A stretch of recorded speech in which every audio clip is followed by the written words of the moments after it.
Okay, so we have a Smith Premier number 2, and to change the ribbon, this does take a 1.5 inch wide ribbon. So if you see the ribbon on there, it is quite a bit wider. This has little teeth here.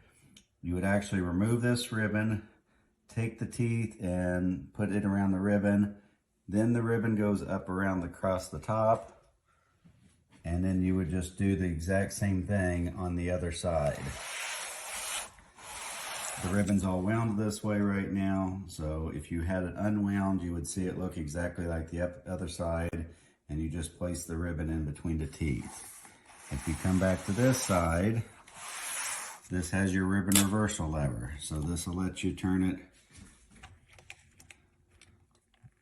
this way. If you flip it, then the ribbon comes back and goes this way. Now on this, to do the ribbon, you have to actually uninstall the carriage. So your carriage comes on and off really easy.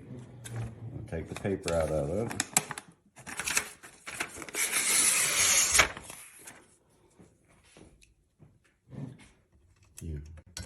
Two little spots that just screws into place here.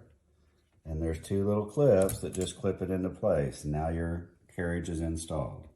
Do the clips again. So these little clips come up like that, and you just take the carriage off.